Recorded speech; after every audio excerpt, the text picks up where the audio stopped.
You know that movie you've seen a dozen times but still can't turn off when it's on TV? For millions of people, that's The Shawshank Redemption. And no matter how many times we watch it, we always end up in the same place. That final stretch of the beach in Zihuatanejo, where Red walks across the sand and Andy finally looks up from his boat. Everyone remembers the feeling. Hope, relief, maybe a lump in the throat. But over time, a lot of people have started to treat that ending like a simple feel-good escape. They made it to paradise. Roll credits. Dear Red, if you're reading this, you've gotten out. If you've come this far, maybe you're willing to come a little further. You remember the name of the town, don't you? Zihuatanejo. I could use a good man to help me get my project on wheels. I'll keep an eye out for you. And the chessboard ready. Remember, Red, hope is a good thing, maybe the best of things. And no good thing ever dies. I will be hoping that this letter finds you, and finds you well. Your friend, Andy.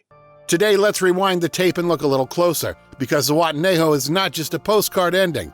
This is Shawshank Redemption's ending finally explained, and what almost everyone gets wrong about Zihuatanejo.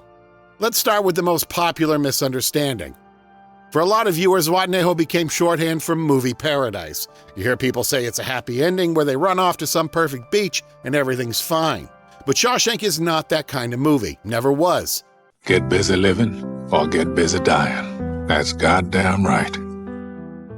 This is a story drenched in decades of routine, institutionalization, and loneliness. A film where the cruelest thing we see isn't just the violence inside the prison, but how the world forgets the men who serve their time.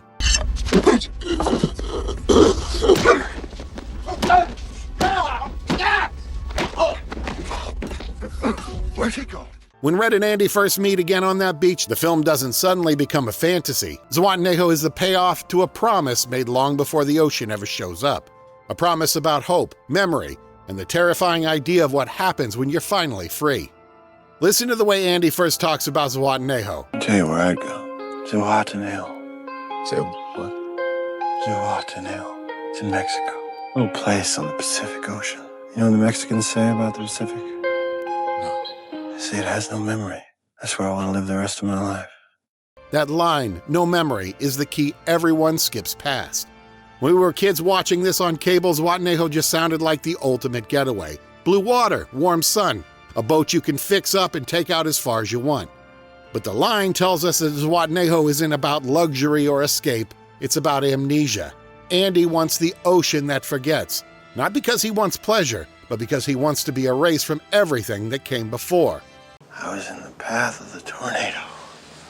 He's not chasing a vacation, he's chasing a place where the weight of his past life, his false conviction, the years of abuse and confinement, all of it doesn't echo anymore.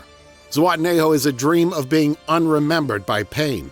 To understand the ending, you have to remember Brooks. We all remember that heartbreaking montage. Brooks, being paroled after 50 years, steps into a world that doesn't look anything like the one he left. He writes that letter. The world went and got itself a big damn hurry. He bags groceries, feeds the birds, sleeps in a small, lonely room. And then quietly, he decides he can't live in that freedom. The world went and got itself in a big damn hurry. Brooks is a ghost that haunts the ending. When Red gets out, he stands in almost the same spot, looks at the same tree, and faces the same terrifying emptiness.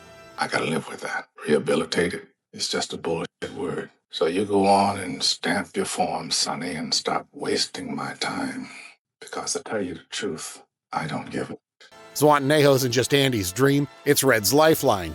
His way of not becoming another Brooks hanging from a beam. So when Red reads that letter from Andy, and Andy says, I hope the Pacific is as blue as it has been in my dreams, what he's really doing is throwing Red a rope, pulling him toward a future instead of a noose. You remember the name of the town, don't you? Zihuatanejo.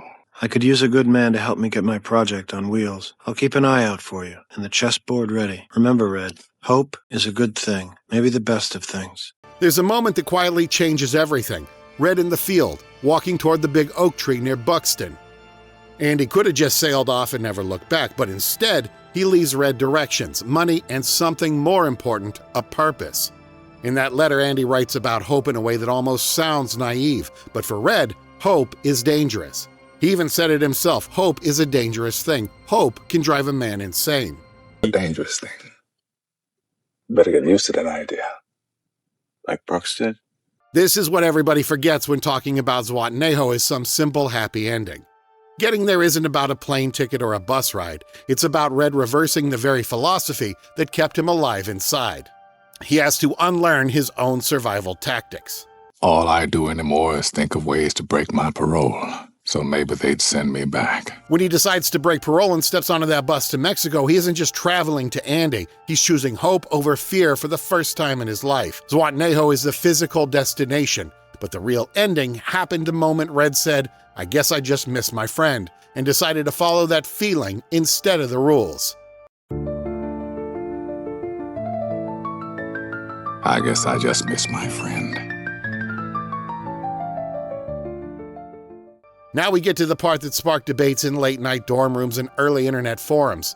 Is the final scene actually happening, or is it just in Red's imagination? Border, I hope to see my friend and shake his hand. I hope the Pacific is as blue as it has been in my dreams. I hope. The movie changes its language right at the end. For almost the entire film, we're anchored to Red's narration. We see events filtered through his voice, his memories. But on that beach, the narration stops. We see Andy working on the boat. We see Red walking toward him. We see them embrace. It's wordless.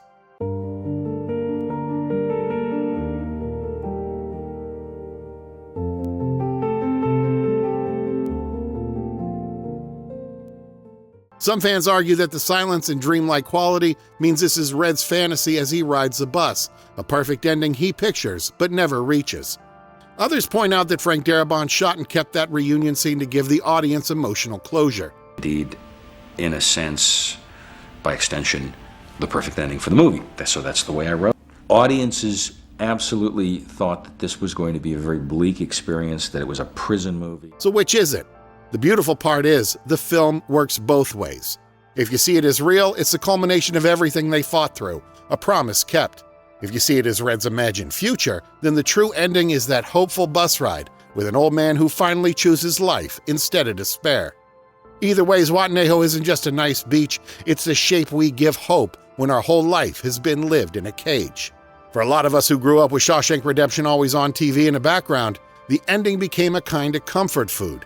You'd be flipping channels late at night, and there it was, Red on the bus, the voiceover starting, "I find I'm so excited I can barely sit still or hold through a thought in my head." And even if you were tired, you'd leave it on because you knew what was coming. Over the years, that final beat shot turned into a memory we kept reaching for. But what makes it nostalgic isn't just the VHS tapes or cable reruns.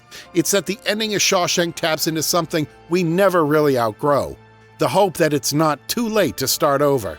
That after all the bad choices, the dead ends, the gray days, there's still a little stretch of blue somewhere with our name on it.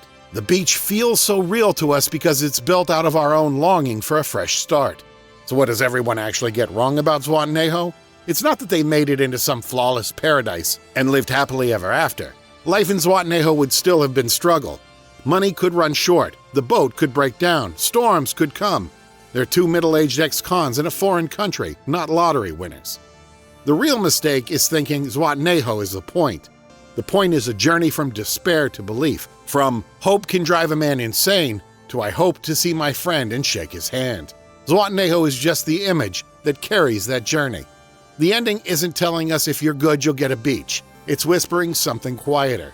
Even when you've been written off, forgotten, locked away, there might still be one person who believes in you enough to leave a letter under a rock in a Maine hayfield. And sometimes that's enough to keep going. That's what Zihuatanejo really is.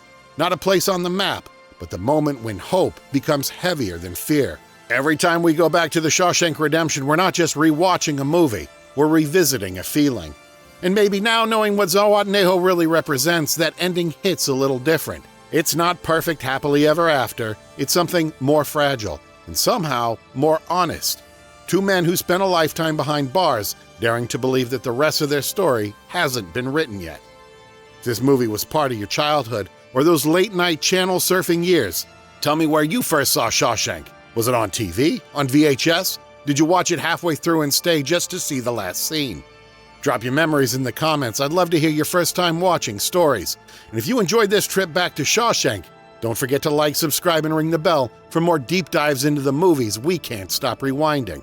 Keep watching, keep feeling, and never stop chasing the magic of cinema. I'll catch you on the next one.